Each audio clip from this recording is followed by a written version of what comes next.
Video. We are playing green-black rock, and this time we are playing against GriShoalBrand. I think is the is the name for the deck. Bit of a strange one. Definitely took me a little bit of a while to figure out what was going on here against our opponent. Was kind of a popular deck for a while, some time ago, but haven't seen it too much since then. Might be coming back in popularity, I guess. Though with all the graveyard hate around, I'm not sure if it's a great deck or not. But we shall see anyway. So our opening hand looks like this. We've got Tarmogoyf, Grimflayer, and a Liliana. So covers a lot of bases. We've got some nice threats and some hand disruption here we've drawn into. So just going to fetch for the Overgrown Tomb. Skip through that. So we see our opponent's hand. I was a little confused as to what was going on initially. We see the Faithless Looting, Simian Spirit Guide, Nourishing Shoal, and Night's Whisper. I figured in terms of just card draw, Night's Whisper was the card to take. Faithless Looting has flashback, so there's sort of limited utility in putting it in the graveyard, whereas Night's Whisper, once it's gone, it's gone. So yeah, this seemed fine. Opponent doesn't seem to have all that much going on. Nourishing Shoal is sort of part of the combo. You can gain quite a lot of life with it by exiling World Spine Worm, which then is part of the combo. Anyway, you will see the combo anyway. So it's probably just a better scene than explained.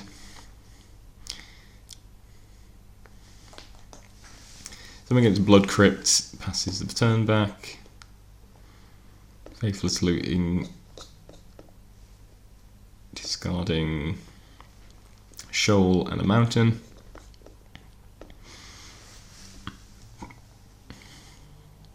We're into a second Tarmogoyf, which is fairly nice. 3/4s at the moment. So we're just going to run out the Tarmogoyf. Put flashes back Faithless Looting. Exiling the Simian Spirit Guide to make the 3rd mana.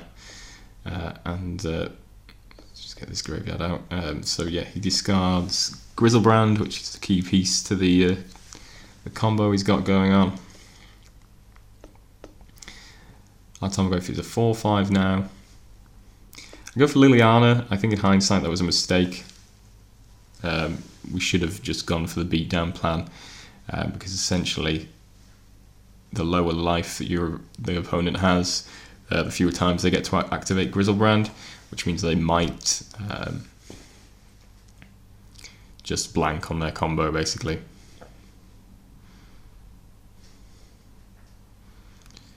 So opponent plays a Night's Whisper, goes down to 12. Temple of Malice, gets a Scry. Draw a 3rd Tarmogoyf, so we're just going to run all those out there now. Attack for 4, put opponent to 8, so he's dead next turn.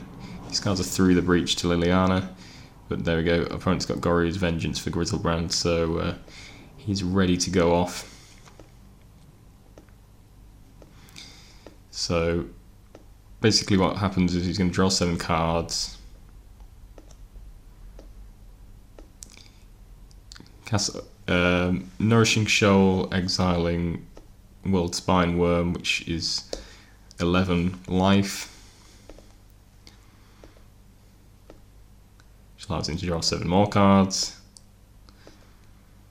Got some rituals to generate some mana. I think he's splicing Desperate Rituals onto arcane spells and other such stuff. Drawing lots of cards, Cathartic Reunion, Faithless Looting, Manamorphose, Night's Whisper, down to 3. Attacks with the GriShoalBrand now, having run out of life. Draws 7 more cards. Nourishing Shoal allows him to gain 11 more life. which allows him to draw some more cards. Faithless Looting into another Nourishing Shoal. So our opponent's now got 5 cards left in their deck, so they're going to basically draw everything. But they don't have a kill, which struck me as a little bit strange that they were going to pass the turn without actually killing me. And also with 0 cards in their library, they get to discard a World-Spine Worm, so they will not be milled out, but they do need to win here. So I believe if we look in the graveyard, yeah, our opponent's got Boborygmus Enraged in the deck. So basically,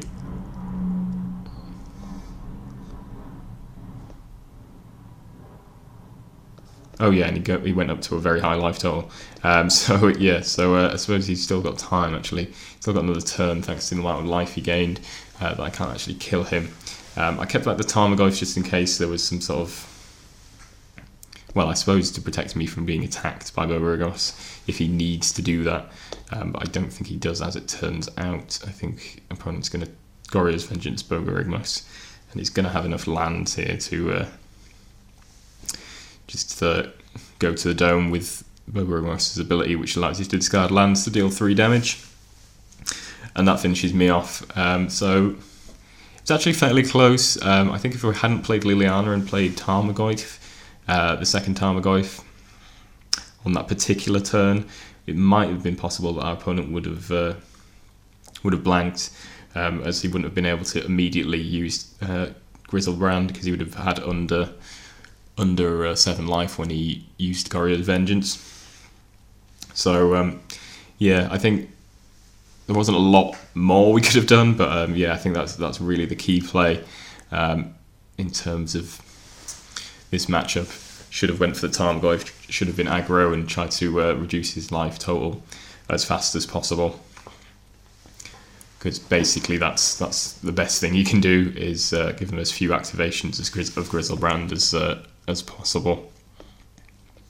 But yeah, kind of a confusing game one. It took me some time to figure out what was going on and what exactly the combo was that we were facing. There's a mulligan decision there. I'll try and bring that back up.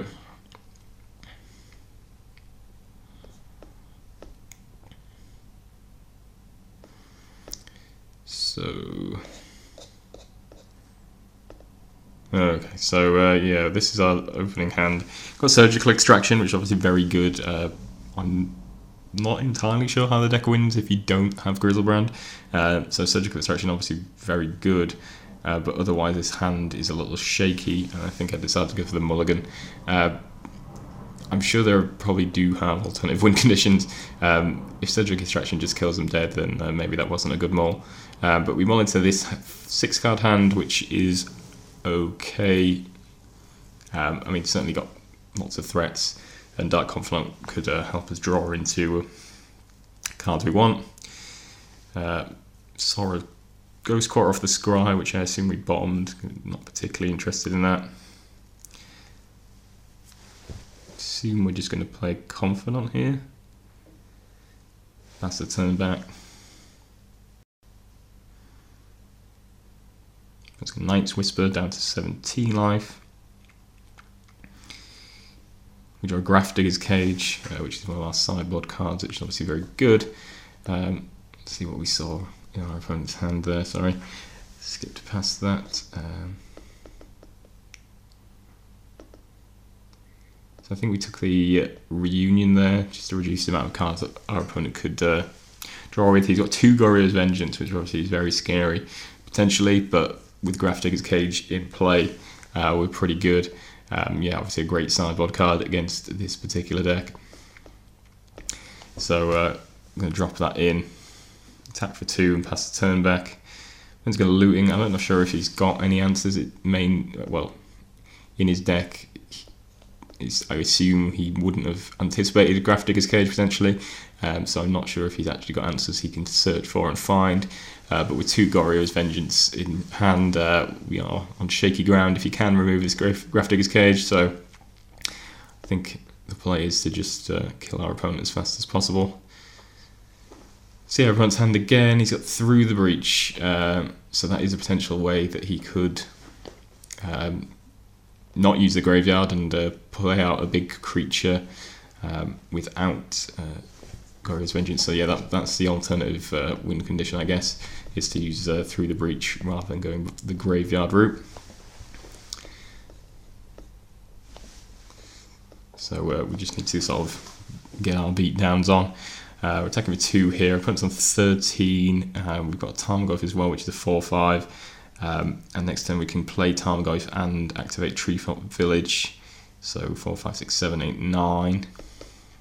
So we're very close to a kill. Opponent's only on 4 lands, so we're doing alright on that front. Just going to attack for 6 here. I think, yeah, we played a second Confidant and the Tarmogoyf. I'm not sure, again, maybe it would have been... Actually, that puts our opponent down to exactly 7, so he wouldn't have been able to activate a GriShoalBrand. So that's good.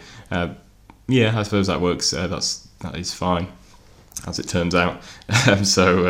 Yeah, I guess that's a good play, just to swarm the board and make sure our opponent's dead. And that worked out perfectly well. And we managed to kill our opponent before he could use the alternative win plan of Through the Breach. This doesn't prevent Through the Breach, does it? No. Okay, so yeah, so that went pretty well. Obviously, Grafdigger's Cage, we've got a couple of those in our sideboard, which is very good for this matchup, and obviously finding that helped a lot. Scavenger is also a very good card. Oh, sorry, we're on game 3, aren't we?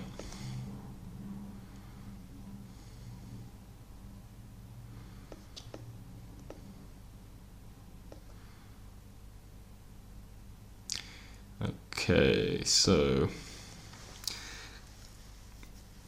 this is not exactly the best. Cletus not the great. I mean, he's exiling creatures from the graveyard is good, but only applies when creatures actually die. So not particularly good. I'm not a huge fan of this hand in general. I'm not sure if we mull. I think, yeah, I think mulliganing was a good choice there. Bit slow hand. The removal spells aren't great, but I think we kind of light on other cards to play. It's not a deck that we have a particularly great sideboard plan against, other than the Grafdigger's Cage. So I'm going to keep this. It's got a couple of removal hand disruption spells and a Tarmogoyf, and we scry to see a Grafdigger's Cage, which is obviously very good. Well, there's Temple of Malice and Scries. I played Grafdigger's Cage here. I didn't know whether that was the right thing to do or not. I thought about Thought Seizing instead. My concern was basically if they have the absolute nuts, where they have like a couple of Simian Spirit Guides and the Goryo's Vengeance and some way to discard GriShoalBrand. I think potentially they can win on turn 2. So I was kind of trying to avoid the complete blowout turn 2 win. It kind of comes back to bite me a little bit, because our opponent has a Shattering Spree, so obviously brought something in to deal with the Grafdigger's Cage. And unfortunately, we probably should have Thought Seized instead, and we could have got rid of that and then protected the cage. We see our opponent's hand, which is a Reunion, a Goryo's Vengeance, and a couple of lands. So we're going to take the Goryo's Vengeance, obviously, there. That's a major combo piece. And we're going to also Inquisition away that Reunion, so our opponent's hand is just a bunch of lands at the moment, which is definitely very good for us. Opponent's going to flashback Faithless Looting. And we draw into Liliana, which is pretty nice here. Our opponent's hand fairly well decimated. So we're just going to discard the Kitchen Finks here and try and keep our opponent working off the top, obviously cards like Cathartic Reunion and Faithless Looting are a lot worse when you basically just don't have any cards in hand. So that's kind of my play. Obviously, as it stands, does have a GriShoalBrand in the graveyard. So we are still at risk, particularly after losing that Grafdigger's Cage. He could just draw at top deck a Goryo's Vengeance and we could be in trouble. So we do need to sort of beat down as much as possible. Fortunately, we draw into the second Grafdigger's Cage, which is obviously very lucky for us. And I think that wraps up the game. But yeah, maybe got a little bit lucky there. Probably should have played a little bit differently. Thought Seize ahead of the Grafdigger's Cage would have been probably a better idea. But yeah, it worked out for us in the end. Unusual deck, quite a cool deck. Might give it a go and do a Becoming a Odd Man article on the deck at some point. Fairly sure I've got GriShoalBrand somewhere around. I think it's Goryo's Vengeance actually that I don't have. So if I pick those up, I'll maybe give that deck a go. Looks very fun. But yeah, we managed to pick up the win here, fortunately.